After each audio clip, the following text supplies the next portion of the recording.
Hola chicos, ¿cómo están? Buenos días, bienvenidos a la sesión número 6 del curso Habilidad Verbal. El día de hoy vamos a tener como tema, siguiendo con el avance del curso, la inferencia. Y fíjense lo que vemos ahí en la diapositiva, ¿no? Abajo de la inferencia nos dice algo muy importante, leer entre líneas, ¿no? De eso se trata. La inferencia es leer entre líneas. Vamos viéndolo poco a poco y comencemos diciendo pues que en este caso la inferencia como proceso cognitivo permite que la mente humana pueda derivar conclusiones a partir de determinadas informaciones expuestas en el texto. Es decir, cuando nosotros comenzamos un texto, se nos va dando paulatinamente algunas informaciones y va a ocurrir que a partir de esas informaciones que se nos van dando, nosotros podamos concluir, podamos hacer una inferencia respecto a otros aspectos. Es decir, a partir de esos datos que se nos va dando, podemos deducir otros aspectos más que no se dicen de manera explícita en el texto, pero que, repito, por algunos datos sí explícitos podemos deducir, podemos concluir algo. De eso se trata. La inferencia siempre tiene que estar ajustada al texto. Yo voy a marcar una inferencia, si la pregunta me pide eso, a partir de la información que está en el texto, no de información que de repente yo traigo por experiencia o información de repente que leí en otro libro. No, la inferencia es una conclusión, es una deducción a la que llegamos nosotros, los lectores, a partir de datos, a partir de información que está explícita en el texto. Entonces, si estamos hablando de eso, bueno, se está dando un proceso cognitivo que nos va a exigir un poco más, porque no todo tiene que estar expreso, explícito en el texto, ya que hay algunos aspectos que se pueden inferir a partir de otros datos, que sí aparecen en el contenido. Las inferencias se emplean en la comprensión de todo tipo de texto, ya que los recursos elípticos son necesarios para asegurar la economía del lenguaje. Efectivamente, cuando nosotros hablamos de un texto muy bien confeccionado, muy bien organizado, debemos tener en cuenta, pues, la economía del lenguaje. Tenemos que tener en cuenta, digamos, evitar la reiteración, ¿no?, de algunos aspectos, como lo que les acabo de decir. Si nos están dando datos que tranquilamente nos pueden hacer concluir algo, ¿para qué se va a decir, digamos, esa conclusión de manera explícita? Si el lector tranquilamente puede y debe deducirlo, ¿no? Entonces, perdón.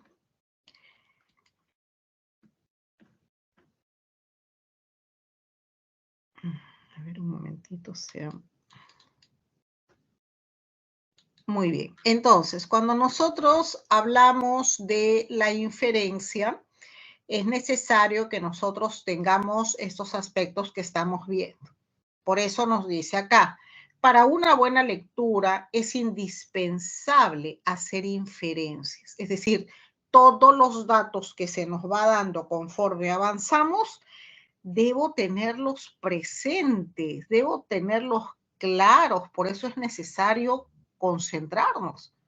Si no tenemos esa concentración, difícilmente vamos a poder concluir algo, sobre todo en algunos aspectos que son más complejos.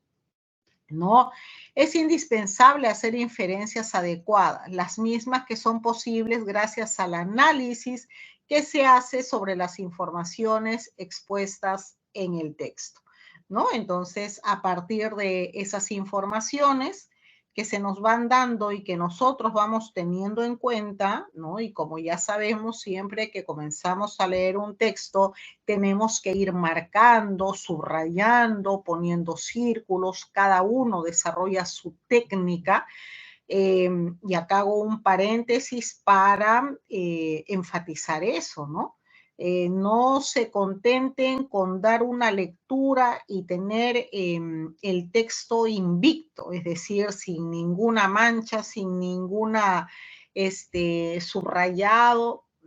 Eso, digamos, no los va a ayudar, ¿no? El hecho de que comencemos a leer y vayamos desde que comenzamos la lectura a ir discriminando, separando, ¿no? Por ejemplo, si estoy leyendo un texto que apunta de repente desde un inicio, ¿no? A golpe de vista me doy cuenta que van a haber muchos años, de repente hay algo cronológico, algo histórico, bueno, voy subrayando, ¿no? Voy poniendo en círculos, ¿no? El primer año, ¿no? Que aparece con qué es lo que se nos refiere a eso, luego el otro año en otro círculo y qué es lo importante, pero eso tenemos que hacerlo conforme vayamos leyendo, ¿no? Y ir haciendo una serie de subrayados, doble raya, líneas curvas, para diferenciar. Si me doy cuenta que el texto tiende a características de distintos elementos, bueno, esas características las voy a poner de repente en línea curva, los elementos en doble raya. Voy a ir diferenciando de tal manera que cuando llegue a las preguntas, yo ya tenga avanzado eso. Van a perder tiempo ustedes si simplemente leen, luego van a la pregunta y bueno, van a tener que retroceder a navegar nuevamente y esa es una pérdida de tiempo. Entonces, acá hago el paréntesis nuevamente para enfatizar que el subrayado, la técnica del subrayado es fundamental. Pues bien, vamos a ver entonces que...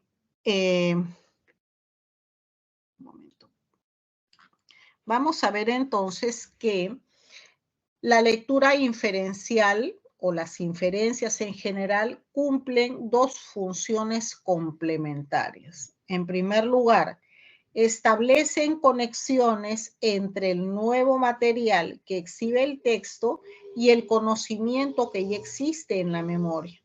Eso hace inteligible, comprensible el nuevo material obtenido y permite de este modo que el lector pueda apropiarse de la nueva información presentada.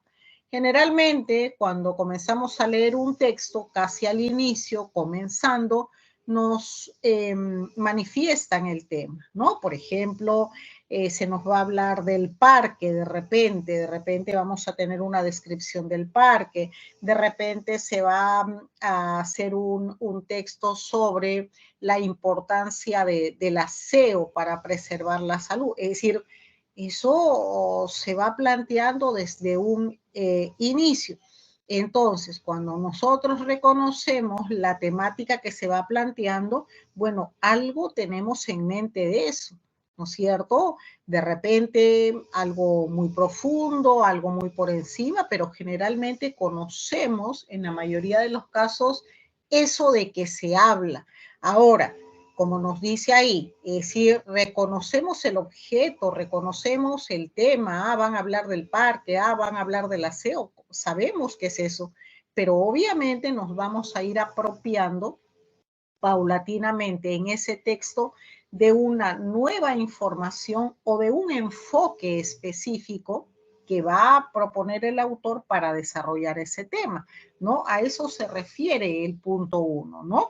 Es decir, yo ya traigo alguna información de reconocimiento del elemento, profunda, superficial, poca, pero algo traigo de información. Y bueno, ahí ingresa la otra parte de conexión con el nuevo material, con la información, con el enfoque que el autor está proponiendo para lograr la intención comunicativa que ha planeado. Número 2, y esto es lo sustancial, cubren las lagunas en la estructura superficial global del texto. La inferencia es eso, es cubrir las lagunas. ¿Qué es eso de cubrir las lagunas? Bueno, lo que les decía desde un inicio, no toda la información que pretende darnos un autor está explícita. No toda.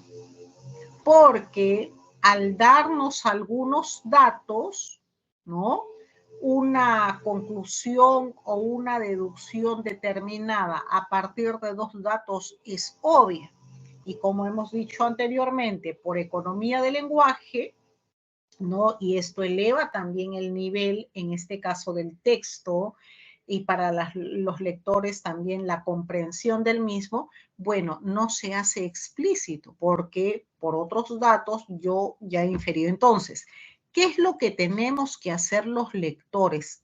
El punto 2, cubrir esas lagunas, cerrar ese espacio, esa información que el autor del texto no lo hizo explícito en el contenido. No lo hizo explícito, no lo dijo con todas sus letras, pero sí nos dio otros elementos que nos llevan a deducir, que nos llevan a concluir algo. Cuando hacemos esa deducción, cuando hacemos esa conclusión a partir, repito, de datos que están en el texto, ahí estamos nosotros, los lectores, cubriendo esas lagunas. Y es a eso lo que se refería al inicio en la diapositiva de leer entre líneas. La inferencia es eso. Yo voy a deducir, yo como lector voy a deducir algo a partir de datos explícitos en el texto. Y entonces, bueno, tengo que leer entre líneas, porque si bien es cierto, el autor no está cerrando la idea totalmente, no lo dice, no concluye de manera explícita de repente una información, ya nos dio datos que se supone nos llevan a esa conclusión. Entonces, eso es la lectura entre líneas. La respuesta para una pregunta de inferencia está en el texto, solamente que de manera implícita. Y tenemos que llegar a esa respuesta a partir de otros datos que sí están explícitos en el contenido. Pues bien, vamos a ver entonces la tipología de la inferencia. En primer lugar, vamos a ver por el número de premisas, tenemos la inferencia directa. Consiste en desencadenar una conclusión sobre la base de un enunciado, ¿no? Vamos a desencadenar una conclusión sobre la base de un enunciado. Entonces, vemos el ejemplo. El abogado apeló la sentencia. Entonces, ¿qué ocurrió? Si nosotros tenemos solamente esos datos, porque acabamos de decir, y por favor anótenlo bien, la inferencia es una conclusión, una deducción que se deriva de lo que está escrito en el texto. Entonces acá tenemos algo pequeñito, pero que nos va a ayudar mucho para que comprendan lo que les he venido repitiendo. Yo voy a llegar a una deducción a partir de lo que dice en el texto, no de mi experiencia, no de lo que leí en otro libro, no, a partir de lo que dice el autor en ese texto. Entonces, pregunto a todos, cuando se nos dice el abogado apeló la sentencia, a partir de eso, ¿qué podemos concluir? ¿Qué podemos deducir? A ver si prenden el micro. ¿Que la sentencia no había sido favorable? Ok, podemos, muy bien, como dice su compañero. Bueno, yo leo eso y ¿qué puedo deducir? Bueno, que la sentencia no fue favorable, ¿no? Efectivamente, de repente a la persona que defiende el abogado, ¿no es cierto? Perfecto, ¿no? Eso es uno. Podemos hacer otra inferencia. Bueno, que de repente, que es lo mismo, el abogado no está de acuerdo con esa sentencia, ¿no? Que el abogado observa, ¿no?, el contenido de la y otras cosas más que ustedes verán van en relación. Pues bien, eso que acaba de decir su compañero es una deducción que la saca de ese contenido chiquito. El abogado apeló la sentencia. ¿Qué es apelar? Cuestionar, pide revisión. Oye, si un abogado pide revisión de una sentencia, como muy bien dijo su compañero, bueno, es que no está de acuerdo con la sentencia, es que observa la sentencia, es que encuentra errores, etcétera, etcétera, etcétera. Pero todo gira por ese camino y como vuelvo a decirlo, podemos decir lo mismo de diferentes maneras. Entonces, que este ejemplo, por favor, quede muy gráfico para ustedes. La deducción que muy bien hizo su compañero solamente la hizo a partir de lo que ha leído acá. Y tenemos ¿cuántas? 5 palabritas, ¿no? Nada más. Entonces, eso es lo primero que deben anotar y debe quedar claro, porque luego, cuando llegamos a esta parte, digamos, en un nivel más avanzado, creen que se está repitiendo. Fíjense, acá dice, el abogado apeló la sentencia. ¿Qué dijo su compañero? Su compañero dijo, ¿qué dijiste, jovencito, exactamente? ¿Puedes repetirlo? Y la sentencia no era favorable para Ok, el abogado. ok, muy bien. Entonces, él dedujo, bueno, que esa sentencia no era favorable, obviamente, ¿no? Él dedujo, la sentencia no es favorable. Entonces, algunos podrían decir, profesora, pero es lo mismo. No, no es lo mismo. No es lo mismo. Acá nos dicen, el abogado apeló la sentencia.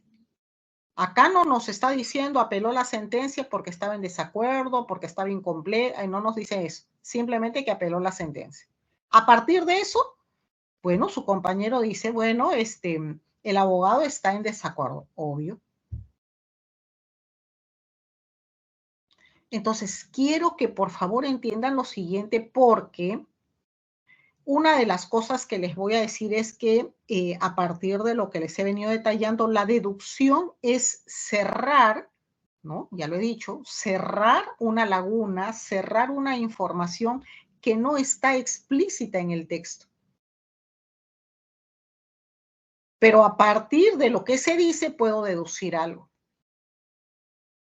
Entonces, acá cuando se nos dice el abogado apeló la sentencia, no se nos está diciendo, ahí no se nos dice que apeló la sentencia porque estaba mal, porque estaba incorrecta, porque no estaba de acuerdo, eso no dice. Quiero que reparen en eso. Eso no dice, no dice que estaba en desacuerdo, que la sentencia estaba mal, eso no lo dice. ¿Quién lo ha dicho? Su compañero, por ejemplo, ¿no? Su inferencia, el abogado no estaba de acuerdo. Perfecto. Entonces, él está cerrando esa laguna, ese espacio, ¿no?, que el lector lo dejó sin concluir. Es decir, su compañero está haciendo explícito lo que está implícito. Quiero que recuerden bien esto, porque luego más adelante dicen, profesora, pero si la deducción es algo que uno dice y que no está en el texto y que uno lo cierra, la respuesta es la misma. No, no es la misma. Por eso quiero que se den cuenta en este ejercicio que es pequeño. Acá en el enunciado chiquito no dice que apeló porque la sentencia era inadecuada, incorrecta, porque estaba en desacuerdo. No dice eso, solamente dice que apeló. Y a partir del apelo podemos inferir varias cosas, seguramente todo en relación. Entonces, cuando a veces estamos más adelante desarrollando, dice profesora, pero se supone que si la inferencia es cerrar, no es lo mismo. Por ejemplo, esto que está diciendo su compañero, ¿no? De que apeló la sentencia porque estaba en desacuerdo.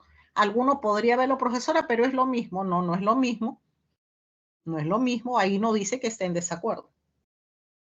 Entonces, eso quiero que lo tengan bien clarito en este ejercicio chiquito, porque después se hacen confusión cuando uno dice, oye, la deducción es algo que no está explícito en el texto, pero cuando ustedes leen algo, como lo que está ahí, creen que ahí se está diciendo que el abogado está en desacuerdo, que el abogado está enojado por el fallo, que el abogado observa. Bueno, eso no dice, pero sí lo podemos deducir. Entonces, eso que quede, por favor, muy claro.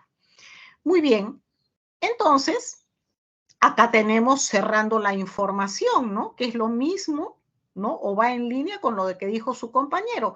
El abogado apeló la sentencia, entonces la sentencia fue adversa para su patrocinado también, ¿no? Fíjense que una inferencia podría ser que esté en desacuerdo. Otra inferencia es que esa sentencia fue adversa para su defendido. Bueno, digamos, con distintos caminos llegó a Roma, ¿no? Va en la misma línea y seguramente alguno de ustedes tiene otra construcción que va en esa misma línea. Perfecto, ¿no? Estamos haciendo simplemente un ejercicio. Muy bien. Ahora, tenemos, siguiendo por el número de premisas, vamos a la categoría B, inferencia indirecta. Consiste en colegir una conclusión a partir de un análisis de dos o más enunciados. O sea, acá ya no hay un solo enunciado, una sola premisa, acá se suman más premisas, como lo que vemos. En las lenguas aglutinantes, las palabras están formadas por raíces y afijos que pueden ser prefijos, infijos o sufijos. En el quechua, las palabras están constituidas por raíces y sufijos. Entonces, ¿qué podemos concluir?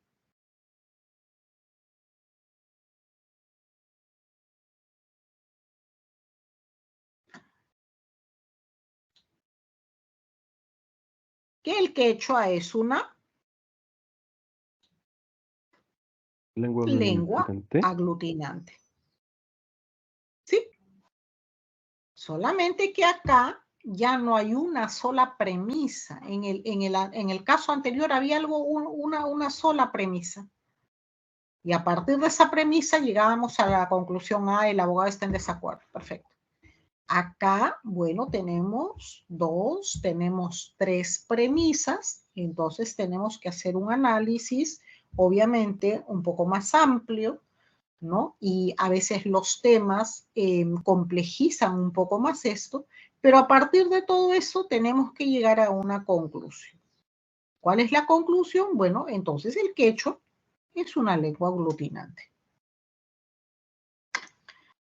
Ahora, pasamos dentro de la tipología de la inferencia por el vínculo entre las premisas y la conclusión. Dentro de esta categoría vamos a ver letra A, inferencia deductiva. Consiste en obtener una conclusión sobre la base de las leyes estrictas en la lógica. Es decir, las premisas garantizan plenamente la conclusión. Qué importante eso. Este tipo de inferencia deductivo se basa en premisas orgánicas, lógicas, racionales, de tal manera que cuando nosotros lleguemos a la conclusión, ¿no? A partir de esas premisas, esa conclusión es irrefutable, esa conclusión es incuestionable, es verdad pura.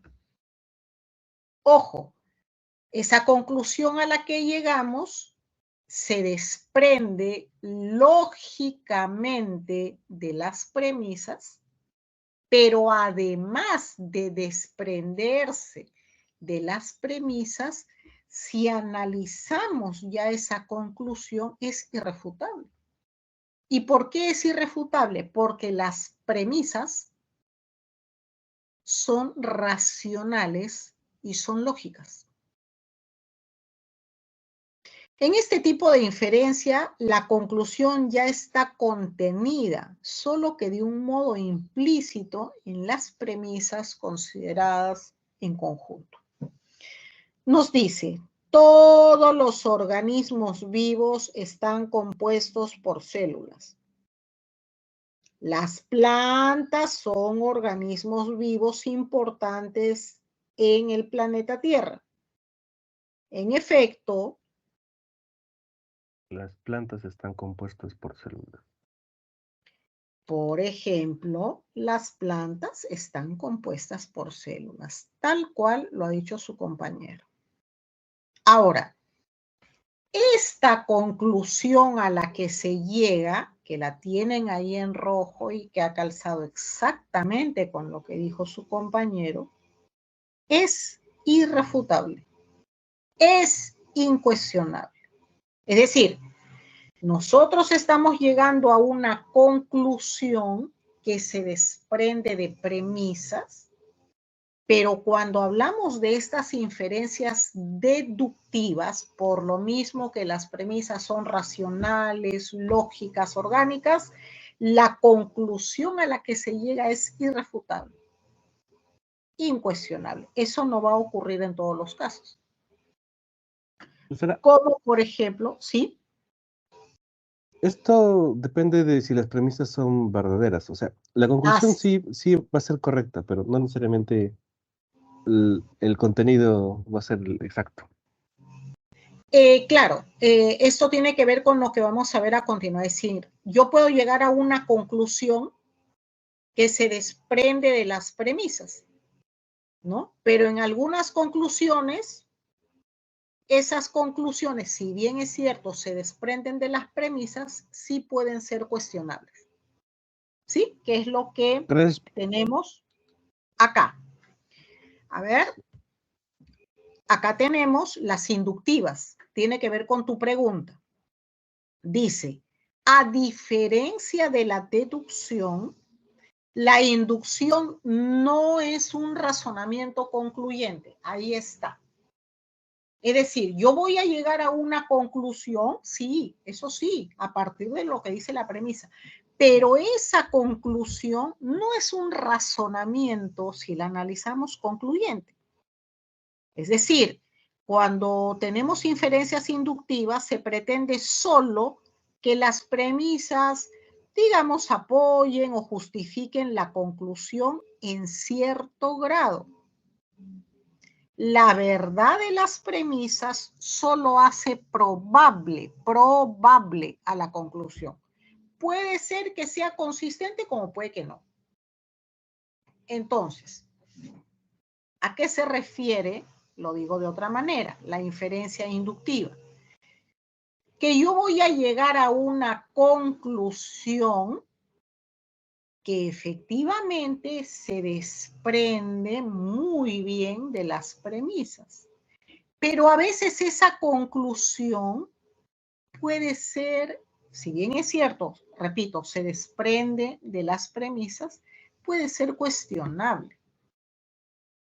A veces no, a veces puede ser que llegue a una conclusión correcta. Pero generalmente esa conclusión es cuestionable porque no se apoya, como en el caso anterior, de premisas orgánicas, sólidas, racionales. Veamos el ejemplo. Yosef es israelí y es judío. Jacob es israelí y es judío. Itai es israelí y es judío. Por consiguiente, si alguien es israelí, ¿es judío?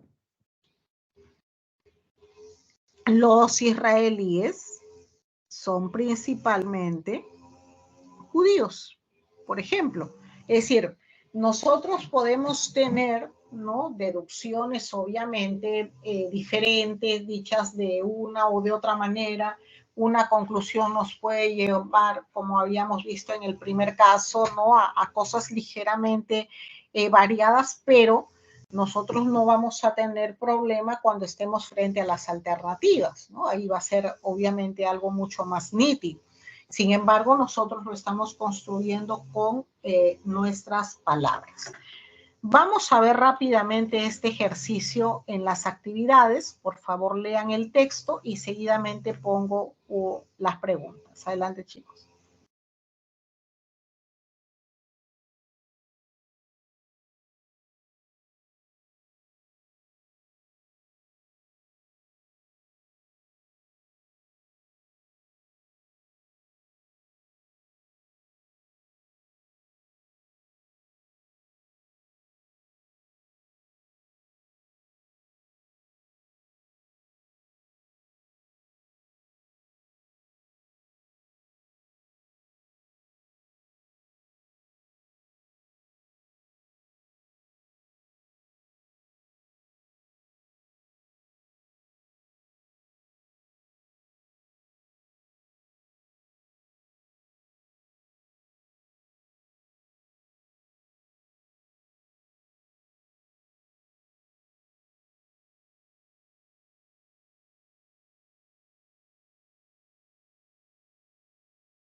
Muy bien, ¿tienen la respuesta, chicos?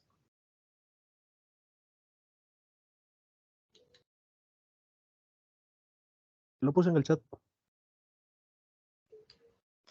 A ver, tenemos... Ok, muy bien, tenemos correcto. Ahí tenemos las claves, coinciden exactamente con el chat, ¿no? Se infiere que el sentido etimológico de ideología B. refiere a un sistema de ideas, más no a una sola idea. 2. Se infiere que no todas las personas, alternativa de dado, llegan a materializar su ideología teórica.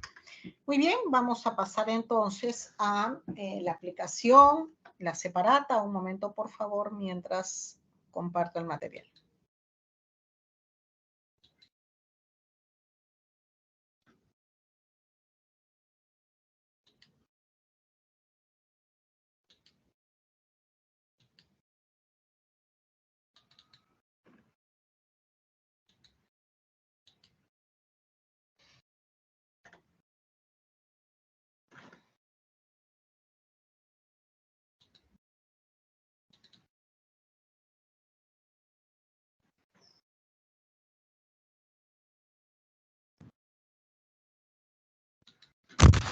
Qué gusto la del tuyo de caminar por la computadora, igual la otra gatita. Por favor, les pido que apaguen sus micros, por favor.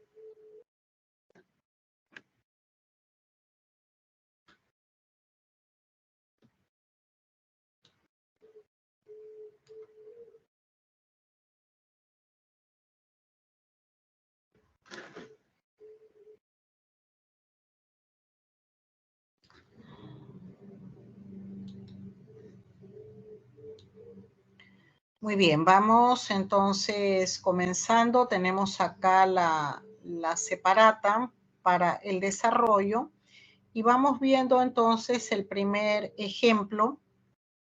Toda esta parte teórica ya la hemos visto. Cuando nos dice, si se afirma que Steven Pinker nació el 18 de septiembre de 1954, podemos concluir que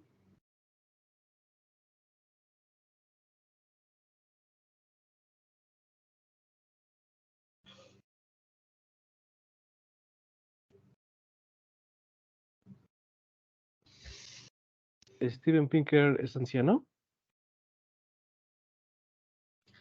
ok, algo más específico. No está mal lo que dices, está bien.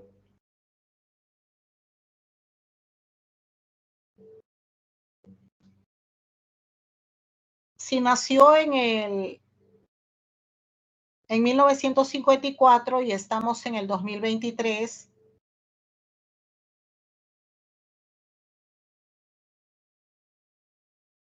¿Mm? A ver, ya les estoy soplando. Nos dicen que nació en el 54 y ahora estamos en el 2023. Tiene 69 años. Ok. Muy bien. Lo que dijo su otro compañero también está bien. Bueno, ¿es un anciano? Sí. Por eso les decía más específico. Bueno, tiene 69 años. Hacemos la operación y ya está. A eso me refería cuando les decía de que la inferencia es una lectura entre líneas. Es hacer algo implícito, hacerlo explícito. Con ese dato que tienen ahí, nació el 18 de septiembre de 1954, no nos ponen ningún otro dato más, ¿no? Solamente nos basamos en eso. Bueno, basándonos en eso, podemos deducir su edad actual.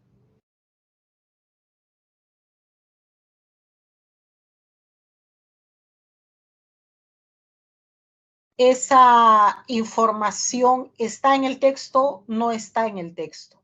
¿Se deduce del texto? Sí, se deduce del texto. ¿A partir de qué? Del año en que nace. Entonces, no necesariamente el autor les va a poner, por ejemplo, ¿no? Si estuviésemos en un fragmento largo, ¿no? En la actualidad tiene 69 años. Ya no es necesario. ¿Por qué? Por economía del lenguaje, por evitar la reiteración. Pero ¿cómo es eso de evitar la reiteración? Bueno, ahí nos dan un dato que perfectamente podemos inferir su edad actual. Eso es hacer explícito lo que está ahí, escondido, implícito. El autor no lo dice con todas sus letras. Bueno, nosotros tenemos que decirlo con todas sus letras. Tiene 69 años hoy. Lo mismo que ocurrió en el caso del abogado, el primer ejercicio que vimos. Ok, esta es una inferencia directa porque viene de una premisa. Vamos a ver la inferencia indirecta, que como vimos en la teoría hace un momento, bueno, acá vienen más premisas. Entonces, si afirmamos que hasta antes del proceso de vacunación contra COVID-19, las cifras de mortandad se incrementaban sin tregua y que luego de la inmunización con la primera, segunda y tercera dosis se registró una disminución en los casos de decesos por este mal, podemos concluir que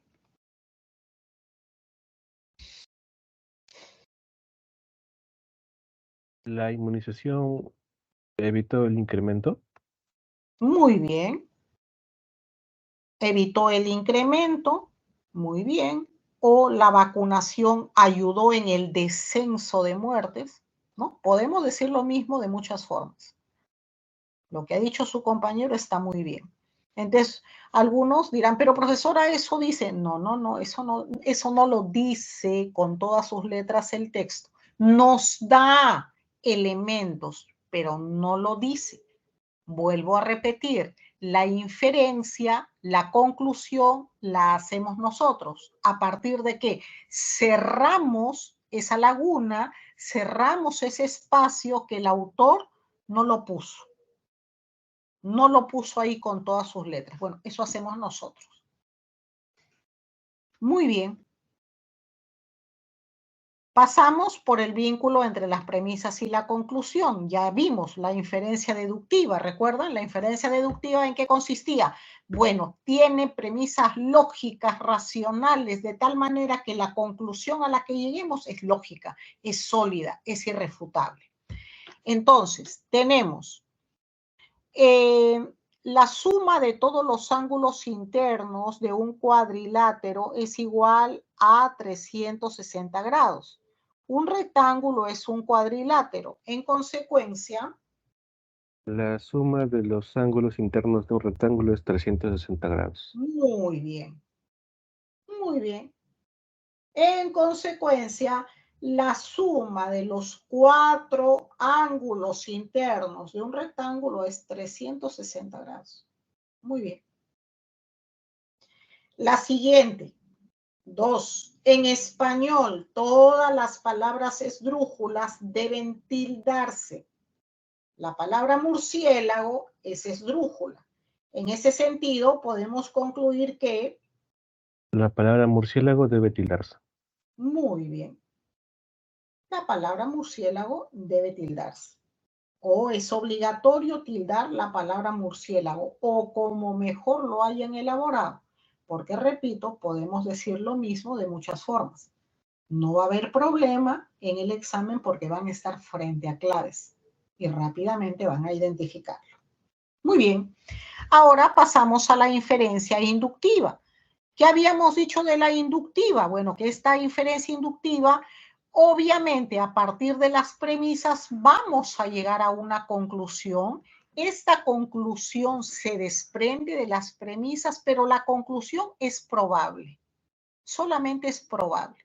Puede ser que digamos, sea incuestionable, como puede ser una conclusión cuestionable. ¿Por qué?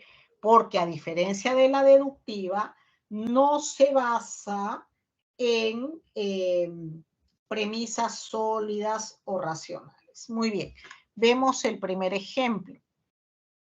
La serpiente es un reptil y no tiene pelo. El caimán también es un reptil y tampoco tiene pelo. Y la tortuga es otro reptil y no tiene pelo. Por consiguiente, los reptiles no tienen pelo. Ok, todos los reptiles no tienen pelo. ¿Esto es algo que puede ser cuestionable? Bueno, en este caso, ¿no? En este caso no es cuestionable. Creo que va en esa línea, ¿no? Todos los reptiles no tienen pelo. Acá coincide que se llega a una conclusión a partir de premisas y que en este caso, bueno, sí, resulta lógico, sólido. Vamos a la siguiente. Nos dice, Bosch es hijo del mayor Cullings, quien se enlistó en el ejército estadounidense para pelear en Vietnam. Sabemos también que su abuelo Teddy y su bisabuelo Irving pertenecieron al ejército estadounidense y pelearon en la Segunda y Primera Guerras Mundiales respectivamente. Entonces, ¿qué podemos concluir?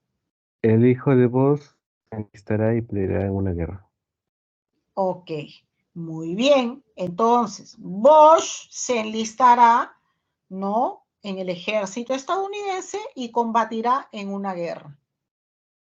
¿Por qué concluimos eso? Bueno, porque el bisabuelo, el abuelo, toda la generación anterior es estadounidense, no se incluyó, ¿cómo se llama? Se enlistó, ¿no?, en el ejército y, bueno, por el momento que les tocó vivir, generaciones anteriores participaron en la Primera Guerra Mundial, en la Segunda Guerra Mundial.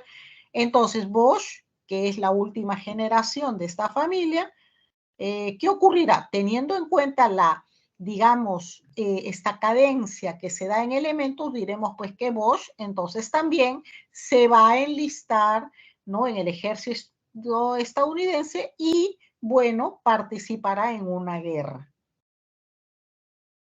Esa conclusión se ciñe, se desprende de las premisas totalmente. Se desprende de las premisas. Sin embargo, es cuestionable. ¿Por qué es cuestionable? Porque, bueno, no necesariamente, pues, ¿no?, el bisnieto, el tataranieto, en este caso, bueno, va a seguir exactamente lo anterior. Puede hacer una gran coincidencia. En la vida real podría ser que este chico no.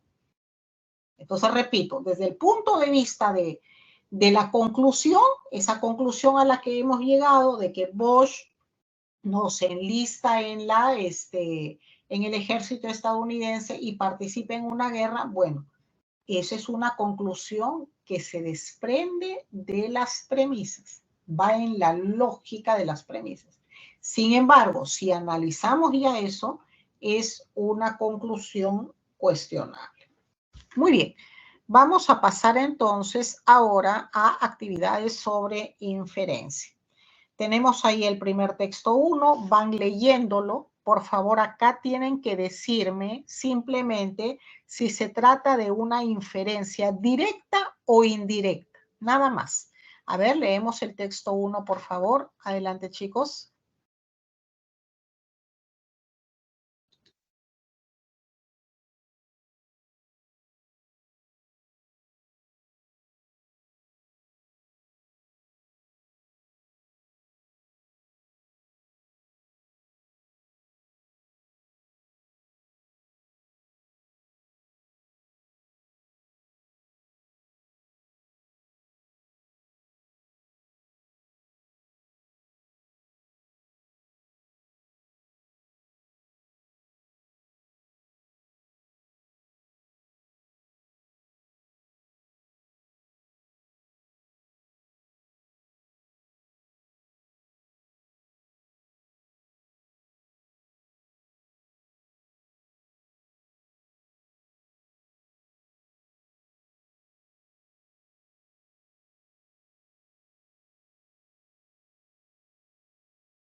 Muy bien, se trata de una inferencia ¿de qué tipo? ¿Directa o indirecta?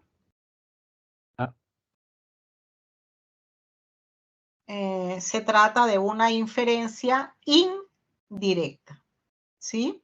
Se trata de una inferencia indirecta. Vamos al texto 2, igualmente con el texto 2. Leemos el texto 2 y me dicen si se trata de si se trata en este caso de una inferencia directa o indirecta.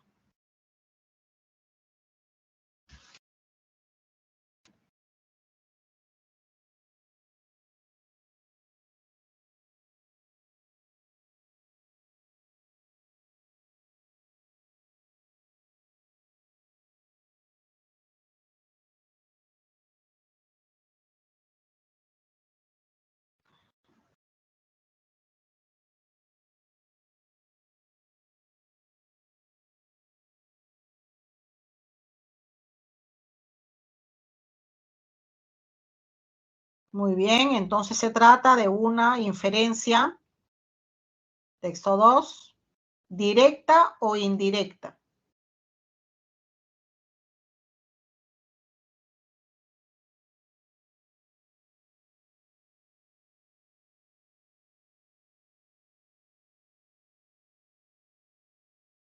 Profesora, ¿cuál es Sí. la diferencia entre directo, indirecto y deductivo, inductivo? Lo acabamos de ver en las diapositivas. ¿Ha estado Sí, pero escuchando la clase? sí, estaba también participando, solo que no, por una razón confundí Directa los es cuando términos. tenemos una sola premisa, indirecta es cuando hay más de una premisa. Gracias, profesora. Deductiva es Esa sí la cuando sé, las esa sí la sé. premisas son lógicas y racionales, e inductiva cuando estas premisas no son lógicas y racionales y nos llevan a una conclusión cuestionable. Esta tiene dos permisos. No, acá solamente, por favor, lean en qué estamos, por favor. Determine la inferencia por el número de premisas. Por el número de premisas pueden ser directa o indirecta, nada más. El Indirecta. texto 2 se trata de una inferencia directa. Directa. Muy bien, vamos al ejercicio siguiente. Determine la inferencia por el vínculo entre las premisas y la conclusión. Esta es la otra clasificación que Ah, hemos visto. profesora, estamos en receso. Ah, ok, muy bien. Entonces, retornamos 11 y 10. Tomen su receso, chicos. Retornamos 11 y 10.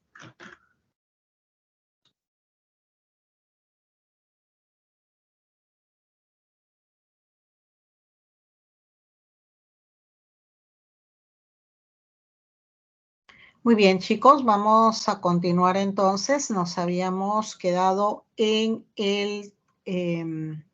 la actividad siguiente. Determine la inferencia por el vínculo entre las premisas y la conclusión. Tenemos en primer lugar el texto 3. Vamos leyendo, por favor, el texto 3.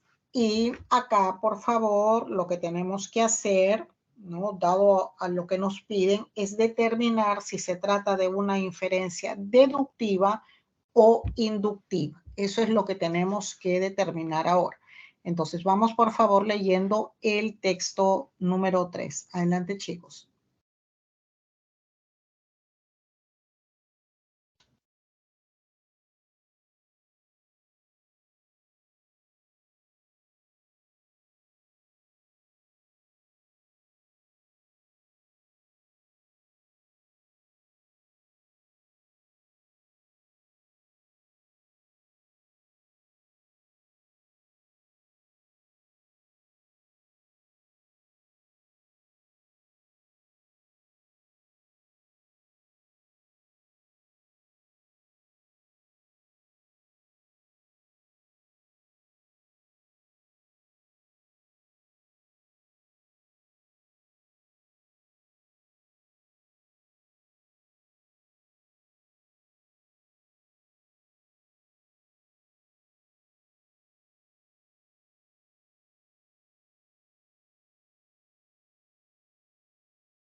Muy bien, vemos entonces la resolución de esta primera parte. Nos dice, si afirmamos que la mamá de Robert Pierce se preocupó cuando su hijo llegó tarde a casa debido a que toda madre se preocupa cuando su hijo no llega temprano a su hogar, estaríamos derivando una inferencia. A ver, ¿inductiva o deductiva? Deductivo. Muy bien, deductiva. La siguiente. Si afirmamos que todo payaso querido por sus vecinos con participación activa en política es un potencial asesino en serie, debido a que ese era el perfil de Gassi, ¿estaríamos derivando una inferencia? Inductivo.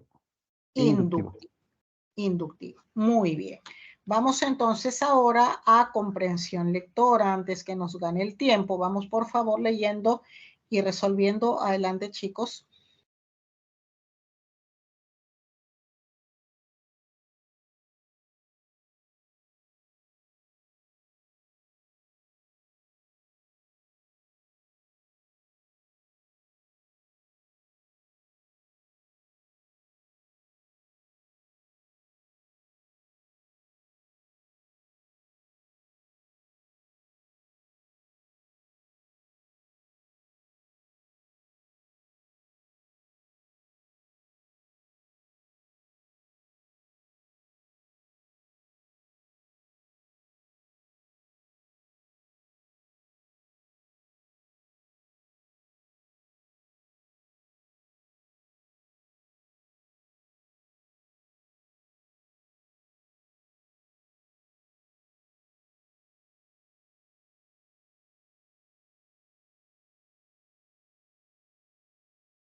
Muy bien, vamos viendo entonces la primera pregunta. Nos dice, ¿cuál es la hipótesis central que se desarrolla en el texto?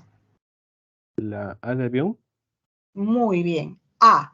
Es posible que el síndrome de Williams se deba a un procesamiento anormal de la amígdala. Efectivamente, a partir de los casos analizados, el autor formula su hipótesis de que es posible que el síndrome de Williams se deba a un procesamiento anormal de la amígdala. Muy bien. Pregunta 2. En el texto, la palabra activar se puede reemplazar por... Iba a decirse, pero ¿qué tal B de barco? No, a ver, revisemos. Entonces, ¿C? ¿C de casa? Muy bien. Alternativa C, excitar. Y es que, según el texto, las imágenes de rostros enojados, furiosos o aterradores, bueno, significan señales de peligro de alta relevancia social que activan con gran fuerza la amígdala. Esta activación fuerte de la amígdala, bueno, es lo que finalmente traducimos como excitación, ¿no? De la amígdala. Se ve afectada frente a esas imágenes, ¿no? En la pregunta número 3, resulta incompatible con el texto afirmar que los pacientes con el síndrome de Williams... ¿C de casa? Muy bien. C. Podrían desarrollar actividades normales ante las catástrofes, totalmente incompatible. Y es que en el texto se menciona que al mostrar fotos de escenas amenazantes sin presencia de persona y rostros, la respuesta de la amígdala a estas situaciones pues se incrementó anormalmente en los pacientes con el síndrome de Williams. Por lo tanto, no podrían pues desarrollar actividades normales ante las catástrofes. Pregunta número 4. Se infiere que una persona con el síndrome de Williams tendría gran inquietud si se le encomendara desempeñar funciones como...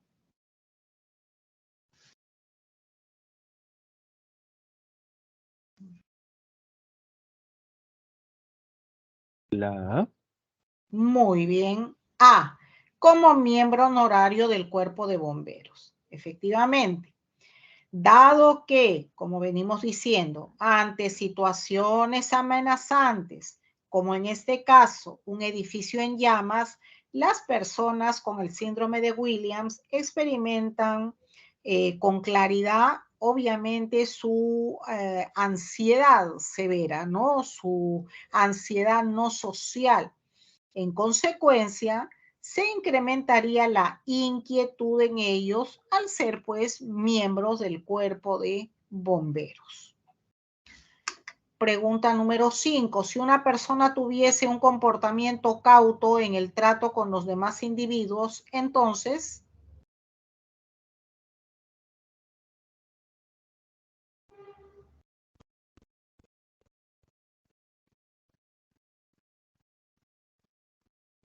¿Trato?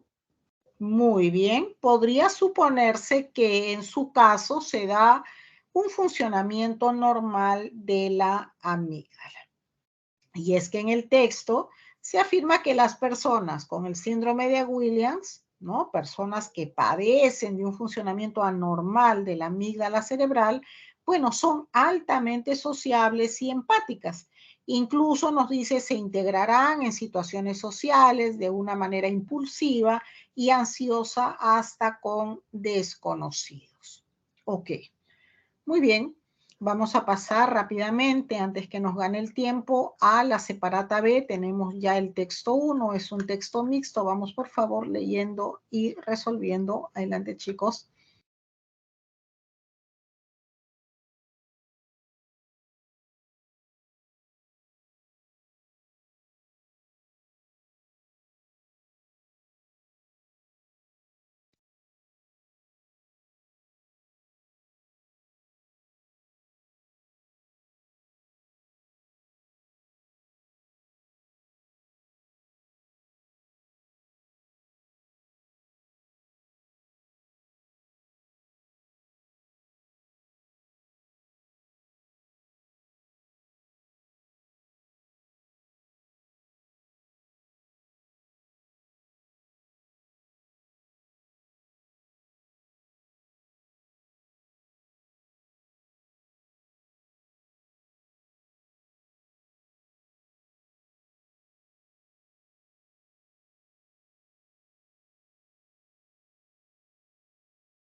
Muy bien, vemos la primera pregunta. Nos dice cuál es el tema central del texto. Alternativa. Avión. A ver, revisamos, por favor. Tema central. ¿De qué trata el texto? Casa. Muy bien. Alternativa C. La necesidad imperiosa de reglamentar la amplia oferta y menor precio de medicamentos genéricos en todas las boticas y farmacias del país. En la pregunta número 2, en el texto el término imponer implica. No. A ver, revisamos, por favor.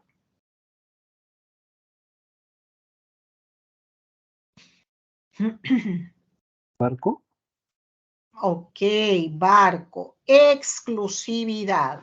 Y es que en el texto se emplea el término imponer para indicar que los medicamentos genéricos que se venden en las farmacias solo son de determinadas marcas, ¿no? Muy bien. Pregunta número 3. Respecto de la imagen del texto, se puede afirmar que los precios de los medicamentos en Perú.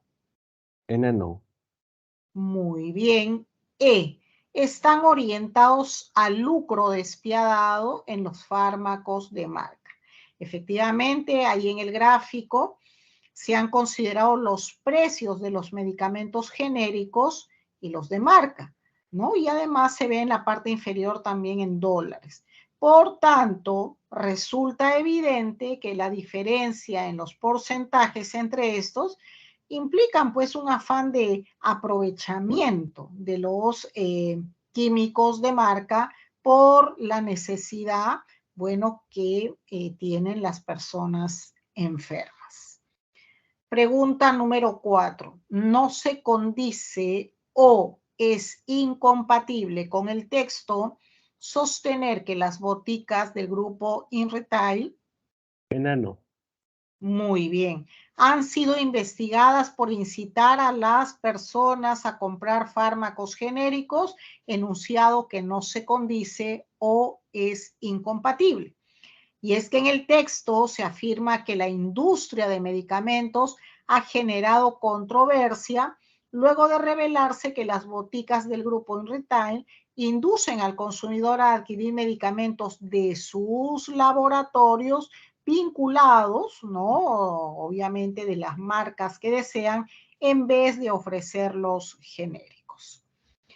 Muy bien, pregunta 5. Si en Perú las boticas y las farmacias no expendieran o no vendieran medicamentos genéricos, probablemente. Dado. Muy bien. Sería plausible en ese contexto presentar un proyecto de ley para que estos los ofrezcan, ¿no? Y es que según el decano del Colegio Químico Farmacéutico Departamental de Lima, Javier Llamosa, no es la falta de una ley para que todas las boticas y farmacias del país ofrezcan medicamentos genéricos, pues más del 70% del mercado peruano ya los ofrece, pero de forma selectiva y reducida. Muy bien, vamos rápidamente entonces al texto número 2. Tenemos textos dialécticos, texto A y texto B. Vamos por favor leyendo y resolviendo. Adelante, chicos.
Muy bien, vemos entonces este texto dialéctico. Nos dice el texto A y B presentan posturas contrarias sobre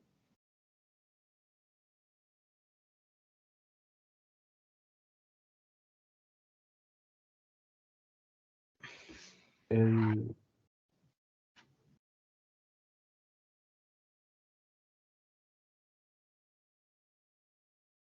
Dado. No, no es dado. A ver, revisamos.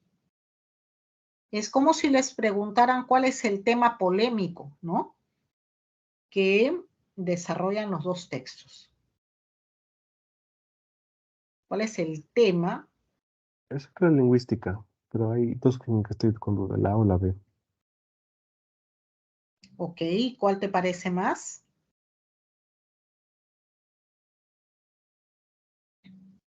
La B. No, la alternativa es la A. Ahí. La naturaleza de la producción lingüística. Y es que el texto dialéctico presenta obviamente dos posturas, ¿no? Opuestas en torno a la naturaleza de la producción lingüística. Sobre eso discuten, sobre esta naturaleza de la producción lingüística. En la pregunta 2, en el texto A, el sinónimo contextual del término ocurrencia es... Casa.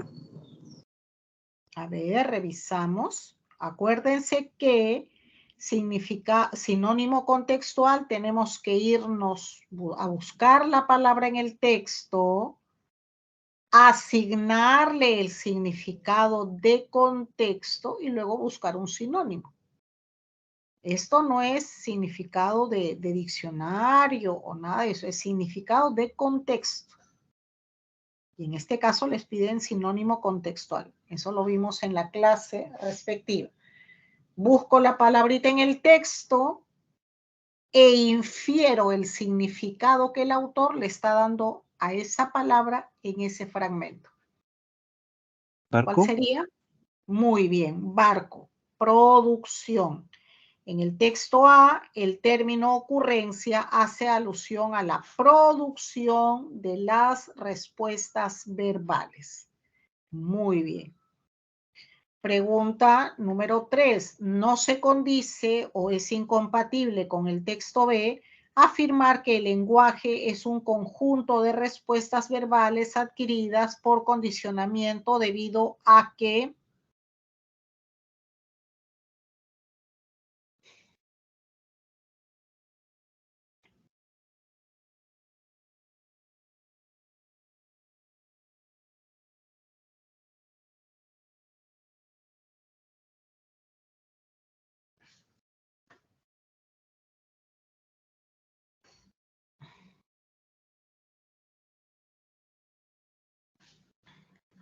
¿Enano?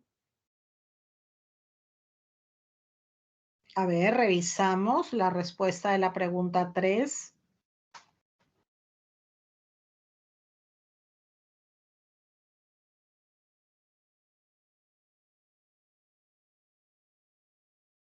¿Dado? Ok, dado. Su autor refuta categóricamente esta postura sobre la actividad lingüística. Bueno, esto no se condice o es incompatible. Y es que el autor del texto B refuta categóricamente la postura conductista basada pues en el condicionamiento. Pregunta 4. De lo sostenido en el texto B se desprende que el lenguaje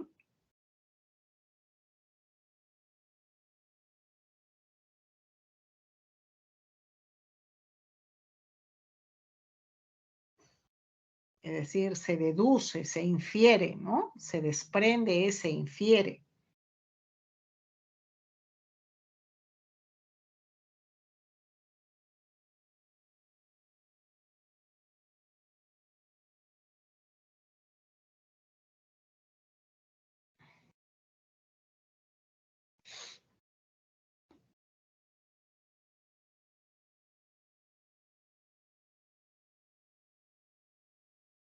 ¿Dado? A ver, revisamos, por favor, respuesta de la pregunta 4.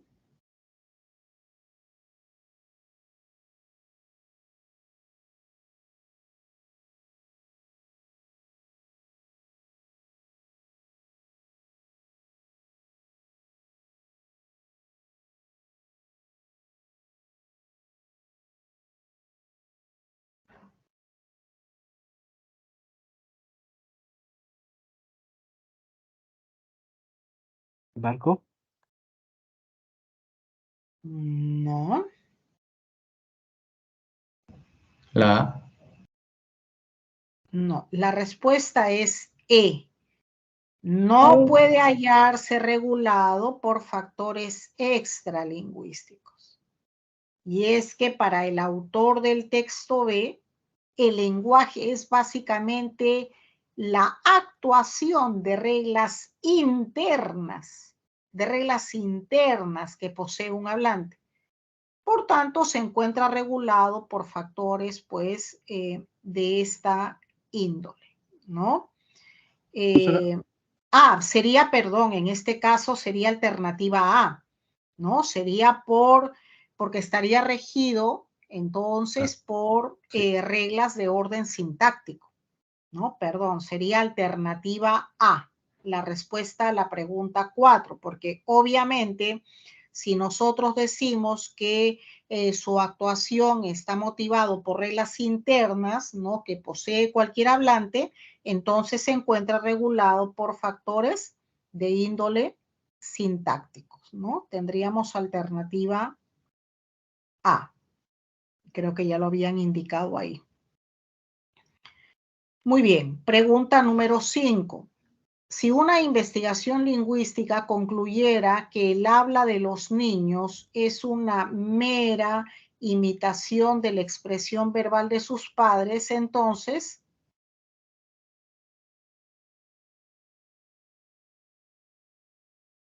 ¿Pesa?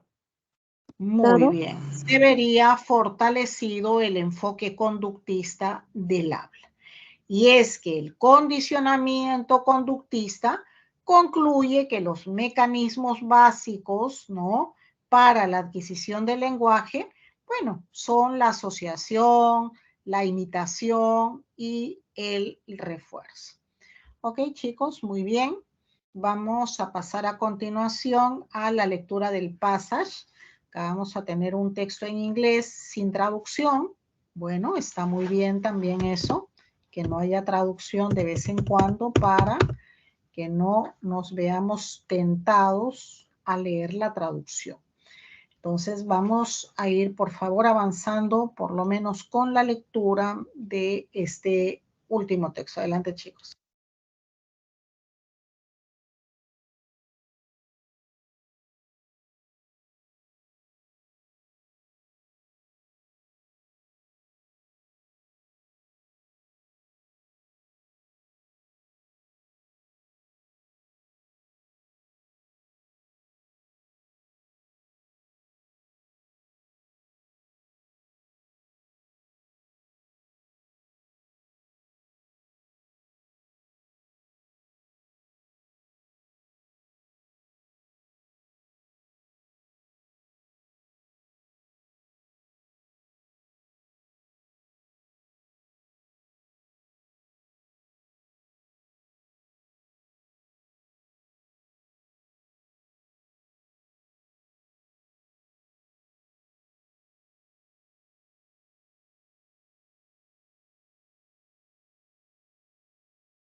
Muy bien, vamos dándoles las claves de este passage, chicos, ya nos ganó el tiempo, pero creo que lo hemos aprovechado muy bien enfatizando la parte teórica.